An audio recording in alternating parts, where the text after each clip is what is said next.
Et coucou, ici, je suis Laetitia, l'apprentie tarologue. Je vais te parler du fil de la semaine avec le tarot d'Osho, le tarot de la transformation, avec une carte de l'oracle Histoire de sorcière.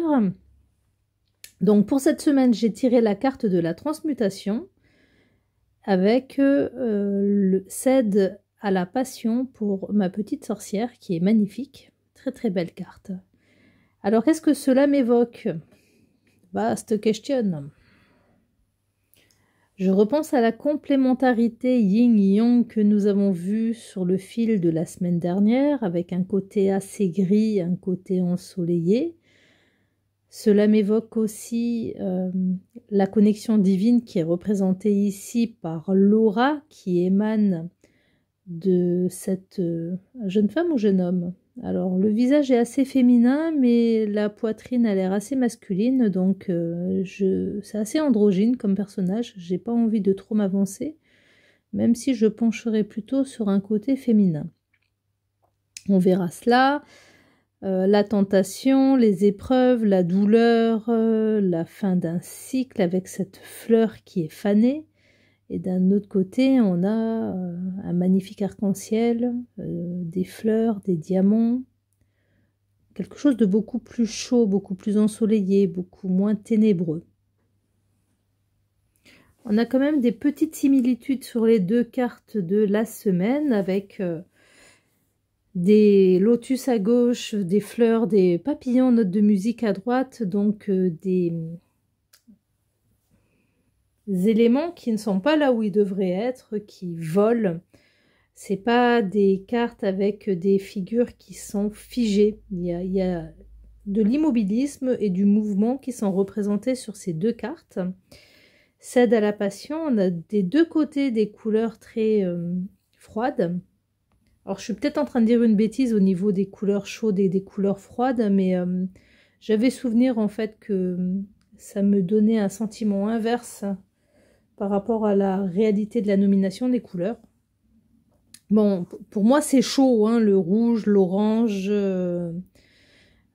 c'est des couleurs en fait qui à mes yeux représentent en fait la passion, cède à la passion de, ah oui c'est cela, de ce que tu aimes faire et ne regarde pas ce qui ne t'apporte rien, c'est peut-être cela le message, ou alors pense, j'ai beaucoup je vis avec les heures miroirs moi, mais c'est plus que vivre avec les heures miroirs, je suis envahie, j'en vois partout des chiffres tout le temps, même quand je cherche à ne pas en voir, ils sont là, et du coup j'ai acheté les nombres des anges de Doreen Virtue. Ça va de 0 à 999. Le Lumineuse en a fait une application, les heures miroirs, en fait, qu'on peut retrouver aujourd'hui sur les téléphones, mais ça nous donne plus des heures qui sont sur l'appli de Lulu, c'est plus du 12-12, 18-18. On a les nombres maîtres également, 111, 666, ce style de nombre. Bon, enfin bref, revenons à nos moutons. Donc je disais que j'étais envahie par les heures miroirs et que les deux derniers que j'ai reçus, que j'ai postés d'ailleurs sur YouTube, me disent de voir les choses d'un côté positif. Et j'ai l'impression que là, cette semaine, avec ces deux cartes, le message est très très similaire. Alors, je vais sans plus tarder lire la définition que nous donne Osho de la carte de la transmutation. La transmutation, la méditation du cœur selon Atisha. Alors oui, bien entendu, le côté méditatif, je ne l'ai pas dit, mais ça sautait aux yeux. Donc, la souffrance est naturelle. Il est nécessaire de le comprendre et de l'accepter. Bien entendu, nous avons peur de la souffrance et nous essayons de l'éviter. Ce qui explique que beaucoup d'êtres se sont détournés de leur cœur et font une fixation sur le mental. Ils vivent dans la tête. Il est vrai que le cœur engendre de la souffrance, mais uniquement parce qu'il donne du plaisir. C'est la seule raison. La douleur est le chemin que le plaisir emprunte. L'agonie est la porte de l'extase. Quand on prend conscience, on accueille la douleur avec gratitude et immédiatement sa qualité se transforme. Vous n'êtes plus hostile envers elle, et parce que vous ne lui êtes plus antagoniste, ce n'est plus de la douleur, elle devient une amie. C'est un feu purificateur. C'est une transmutation, un processus par lequel ce qui est vieux disparaît pour que le nouveau survienne, une métamorphose par lequel le mental disparaît pour que le cœur fonctionne dans son intégralité. Ce n'est qu'alors que la vie est une bénédiction. Donc voici pour la parabole de la carte de la transmutation. Ça me fait penser à mon accouchement pour mon aîné, puisque j'ai fait une préparation par sophrologie et pendant en fait toute la préparation, le message était « accepte la douleur ». Ça m'a aidé quand même, hein, même si j'en garde un souvenir, comme tout accouchement pour toute femme qui connaît. Hein, c'est un moment à passer, mais accepte la douleur, dans tous les cas, ça m'a été très très utile. Alors je continue avec le message. Essayez la méthode d'Atisha. Lorsque vous inspirez, écoutez attentivement. C'est une méthode des plus puissantes. Lorsque vous inspirez, imaginez que vous inspirez toute la détresse de l'humanité, toute la noirceur, toute la négativité, tout l'enfer qui existe dans le monde, vous les inspirez et les absorbez dans votre cœur. Vous avez sûrement lu ou entendu parler des adeptes de la pensée positive. Ils affirment exactement l'opposé. Ils ne savent pas ce qu'ils disent. Ils déclarent « Quand vous expirez, expirez toute votre souffrance et votre négativité. Quand vous inspirez, inspirez de la joie, de la positivité, du bonheur, de la gaieté. » La méthode d'Atisha, c'est tout le contraire. Quand vous inspirez, inspirez toute la souffrance, inspirez toute la tristesse de tous les êtres du monde, passé, présent et futur. Et lorsque vous expirez, exaltez toute votre joie, toute votre félicité, toute la bénédiction qui vous emplit. Expirez en vous déversant dans l'existence. C'est cela la pratique de la compassion. Absorber toute la souffrance et ne répandre que bénédiction. Vous serez surpris quand vous la pratiquerez. Dès l'instant où vous absorbez en vous toutes les souffrances du monde, elles ne sont plus souffrances. Le cœur transforme immédiatement toutes ces énergies. Le cœur est une forme transformatrice. Absorbez la souffrance et elle se transforme en félicité. Répandez-la alors tout autour de vous.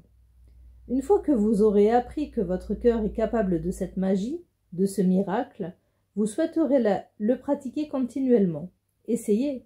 C'est une des méthodes les plus directes. Elle est simple et donne des résultats immédiats. Faites-le aujourd'hui et constatez. C'est une des approches de Bouddha et de tous ses disciples. Atisha est l'un de ses disciples, dans la même tradition, dans la même lignée. Bouddha dit en permanence à ses disciples « Ihi Pasiko » viens et vois. Ce sont des gens très scientifiques. Le bouddhisme est la religion la plus scientifique du monde, et c'est pourquoi chaque jour le bouddhisme gagne de plus en plus de terrain. Plus le monde deviendra intelligent, plus le Bouddha prendra de l'importance, c'est certain. Plus les gens s'ouvriront à la science, plus Bouddha aura de l'attrait. Il convaincra le mental scientifique parce qu'il dit « Tout ce que j'affirme doit se pratiquer. Je ne vous demande pas de croire, mais je vous demande d'en faire l'expérimentation, d'en faire l'expérience et seulement ensuite, si vous le ressentez vous-même, d'accorder votre confiance. Sinon, il est inutile de croire. » Pratiquez cette belle méthode de compassion. Absorbez toute souffrance et répandez la joie. Alors, merci Osho pour ce message. Ça m'a fait penser à Jésus. J'étais très très fan, et je le suis encore, hein, mais enfant, j'avais une adoration pour Jésus. Je me suis dit, il est mort pour nous. Bon, alors, j'ai une vision tout autre aujourd'hui, mais il est mort pour que la terre soit débarrassée des méchancetés et des souffrances de l'homme. Bon, c'était avec une vision très religieuse que j'avais cette foi. Et je me disais, si d'autres personnes en fait font comme lui, peut-être que à force de sacrifices, en fait, cette terre deviendra vraiment un paradis. Alors, c'était une manière assez enfantine de voir les choses, mais j'ai pensé à cela en vous lisant le texte de la transmutation, parce que, effectivement, c'est, comme il le dit, de la compassion, en fait, prendre le mauvais et rejeter le bon. J'étais en train de me demander si ça n'avait pas également un impact sur tous les égrégores qui sont créés dans l'humanité et est-ce que ça pouvait être une manière de nettoyer l'atmosphère. Alors, qu'est-ce que nous dit maintenant ma petite sorcière, ma magnifique sorcière? Alors, ceux qui me suivent savent que l'oracle des sorcières, c'est un jeu de Deborah Blake et Elisabeth Alba. Donc là, nous sommes sur la partie des cartes feu, créativité et passion. C'est la 6e carte de cette série. Parfois, la meilleure option reste de céder à la passion. Ce feu ardent peut naître d'une nouvelle relation, d'une création artistique exaltante ou de la simple joie de passer une journée à la plage sous le soleil. C'est agréable de se laisser vivre. Tant que ta passion nourrit positivement ta vie, l'amour, la créativité et le plaisir d'un bon moment, cesse de te préoccuper des détails pratiques et savoure ton plaisir. Alors, il y a un jeu, action. Fais quelque chose aujourd'hui qui te procure énergie et satisfaction. N'importe quoi, du moment que cela attise un feu dans ton esprit. Si tu aimes cuisiner, fais-le, puis partage ton plat en famille ou entre amis. Si tu es d'un tempérament créatif, peaufine ton art, ton écriture ou toute autre activité te procurant ce plaisir. Tires-tu du plaisir à aider les autres, ou à travailler la terre de ton jardin ou d'une parcelle de fleurs? Alors fais-le, ne serait-ce qu'1 heure ou 30 minutes, si c'est tout ce dont tu disposes. Sinon, il y a toujours la passion amoureuse. Tant que tu la partages avec la bonne personne et pour les bonnes raisons, embrasse ton corps, ton esprit et ton âme, délecte-toi des présents que t'apporte l'élément feu. Divination. Tu as probablement tiré cette carte parce que tu travailles trop dur ou passes trop peu de bon temps. Te consacres-tu assez souvent aux choses qui te passionnent? Sais-tu au moins ce qui te passionne? Si la réponse à l'une ou l'autre de ces questions est non, tu devrais sérieusement envisager de céder à la passion. Rappelle-toi, nous puisons dans l'énergie de notre esprit. Si tu ne ravitailles pas régulièrement cette source, tôt ou tard, elle finira par se tarir. Ça peut paraître futile de faire ce qui nous plaît avec le plaisir pour seule motivation, mais passer son temps à répondre à l'utile et au nécessaire, ce n'est pas une vie. Fais de la place aux passions du cœur, aux personnes et aux activités qui te procurent de la joie. Ta vie n'en sera que plus belle. Magie. Allume une bougie rouge. Regarde bien l'illustration de cette carte, cette sorcière posée par sa passion. Réfléchis à ce qui te passionne, si tant est que cela t'arrive. Puis lève une main et dis « Puissante déesse, aide-moi à entrer en contact avec mon feu intérieur et à trouver ma voie vers ce qui me réchauffe l'esprit. » Merci, histoire de sorcière. Si je fais un gros raccourci, aujourd'hui on nous demande de transmuter et de céder à nos passions en étant plein de compassion. Moi je trouve que c'est vraiment pas mal comme fil de la semaine. Ça nous permettra de faire des choses de manière complètement différente et voir si ça nous mène en joie. Je me suis rendu compte que...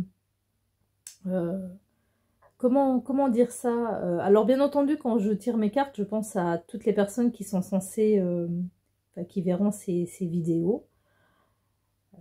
Enfin bref, ce que je cherche à dire, c'est quand je suis, entre guillemets, j'aime pas trop cette expression, mais comme Obélix tombé dans la casserole, en fait, de l'ouverture au divin, parce que j'ai été agnostique pendant très longtemps, et quand s'est révélé à moi, en fait, le fait que c'était une certitude qu'il y avait autre chose, j'ai commencé à faire des recherches, à m'acheter un jeu de cartes aussi,